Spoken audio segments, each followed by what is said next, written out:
எங்க மேக்ஸ்ன்னு சொல்லப்படுற இந்த நாய் டிஸ்க த்ரோ பண்றாங்க. உடனே 4 டிஸ்கையுமே இது புடிக்கவுமே செய்யுது. இங்க ஒரு டாக் காம்படிஷன் நடந்துட்டு இருக்கு. இங்க ஒரு போட்டியா வச்சுக்கிட்டுமே இருக்காங்க. முதல்ல லாங் ஜம்ப்ல ஒரு போட்டி ஒண்ணு நடக்குது. முதல்ல குதிக்கக்கூடிய நாய் என்ன பண்ணுதுன்னா, 7 கம்பிக்கு மேல ஜம்ப் பண்ணவும் செய்யுது. ஆனா மேக்ஸ் என்ன பண்ணுதுன்னா, அது 3 கம்பி எக்ஸ்ட்ரா எடுத்துட்டு வந்து இந்த போட்டி இன்னுமே கஷ்டமாகுது. மேக்ஸ் இதுவுமே ஜம்ப் பண்ண அங்க இருக்க ஆடியன்ஸ் எல்லாருமே ரொம்ப சந்தோஷமே ஆகுறாங்க.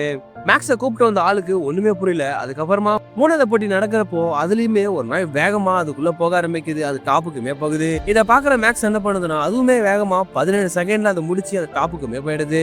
கடைசி போட்டியா ரொம்ப கஷ்டமான ஒரு போட்டியை வைக்கிறாங்க. இது புரிஞ்சுக்கிற மேக்ஸ் என்ன பண்ணுதுன்னா, போட்டி ஸ்டார்ட் ஆனதுக்கு அப்புறமா வேகமா இன்னொரு பைப் லைனை போயிட்டு அதை எடுக்கவுமே போகுது. ஆனா அங்க ஆல்ரெடி இன்னொரு டாக் ஒண்ணு மேல ஏறி எல்லா டாகுமே பின்னாடி துரத்திக்கிட்டு இருக்கிறப்போ அந்த நாய் மட்டும் மேல இருக்கிற பையை எடுத்துக்கிட்டு வர பாக்குறப்போ மேக்ஸ் என்ன பண்ணுதுன்னா, அதுல இருந்து ஒரு ஜம்ப் பண்ணி அது முதல்ல இன்னுமே பண்ணுது. இந்த போட்டி எல்லாமே நடந்து முடிஞ்சிட்டு இருக்கிறப்போ ஸ்டேஜுக்கு பின்னாடி மேக்ஸ் நின்னுக்கிட்டு இருக்கிறப்போ அங்க இருக்கக்கூடிய ஒரு நாயோட ஓனர் ஒருத்தரை பார்த்துட்டு மேக்ஸ் குலைக்க ஆரம்பிக்குது. அப்பதான் உண்மையுமே தெரிய ஆரம்பிக்குது. அங்க வந்து நாயை கூப்பிட்டு வந்த ஒரு ஆளு ஒரு ஸ்மக்லரா இருப்பான். இங்க ஜெயிக்கக்கூடிய நாயை கடத்தி கொண்டு போறதுக்கு தான் இவன் பிளானுமே போட்டு வச்சிருப்பான். அதனால மேக்ஸோட கழுத்துல லொகேஷனை ட்ராக் பண்ணக்கூடிய ஒரு காலரையுமே மாட்டி விடுறாங்க. ஆனா கடைசியில என்ன ஆகுதான், மேக்ஸ் அழகா இல்லைன்னு சொல்லி அந்த போட்டியை விட்டு தூக்கமே செய்றாங்க.